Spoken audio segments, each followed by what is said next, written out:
So Brian has a son who found this lamp on the internet, and the original one, of course, kind of a greenish looking thing, and it's not made out of plastic like this one is. This one I printed using my 3D printer, my bamboo X1C 3D printer, and it was fairly good. I downloaded this for free from I think Thingiverse or somewhere where they offered it for free.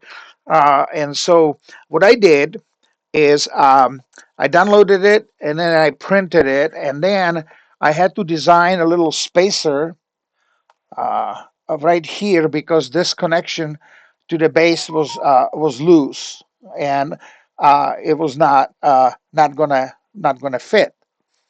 The other thing I did is I added LED lights inside, and as you can see, I just turned it on. So there is two sets of LEDs, one flat set and one flat set on this side, and that's why you see on the bottom a little bit of shadow here between the two halves, but not up here, not on the top. Anyway, so I added a switch and I added a port where I can plug in a 6 volt power supply. And then inside, I have also a 5 watt resistor because this these LEDs would otherwise be too bright and get too hot. And so I limited the current with a 5 watt resistor in series, of course. And the other thing I did is I added, let me get this mess off of here. I added a felt on the bottom, and that way, once it's on a table or something, it's not going to be as slippery. But I think the lamp turned out really nice. I'm very happy with it. And looks to me this video here on the left side, I should have probably just shrink it down before I started the video. Anyway, I think I'll put the HTML where I got the this lamp from, and in my notes below. And so if you want to print it yourself, you can download it. Just be aware that you're going to have to make a little spacer, or put some kind of a glue or something in the neck, so it doesn't like spin freely, or if somebody was to pick it up like that, so it doesn't fall off. Okay.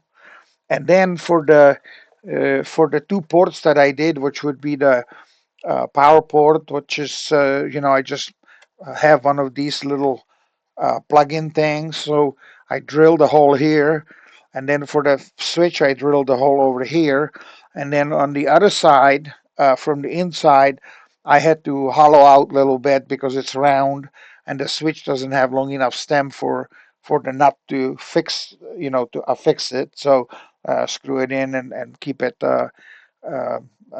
tight. So what I did is I just took a Dremel, and I took a little grinder head, that you carve usually wood with it, and low speed works pretty good for the plastic as well. And this is all PLA, by the way. It's not PETG or anything like that. I think it's going to be just fine. And I had it plugged in for a long time without uh, getting it warm. So that means that those LEDs that I put in there are about the right uh, brightness for not too much heat, because even LEDs gets pretty hot, and of course PLA would probably get soft or maybe even sag. Then these two pieces, the top piece and the bottom piece, they are not identical. The bottom piece has this little cone here, so I think they call it the Saturn light or some other. And I don't know what this little tiny thing up here on the top is, but that's part of it. So otherwise, the two halves are identical except for this little knob on the top, and then this uh, cone-shaped uh, thing sticking out from the bottom. And then this one has the hole uh, so you can stick the base into it. And this one doesn't need it. So then what I did is after I tested everything, I just put a little bit of super glue over here, and I squeezed it. So now those two halves are basically sealed into one unit, and I can pick it up and it's not going to fall apart. And if I need to service it, well, we'll see how good the crazy glue holds. From my experience, it holds pretty darn good. If you have any questions, feel free to ask. Also, don't forget to give me a thumbs up and have a fantastic day.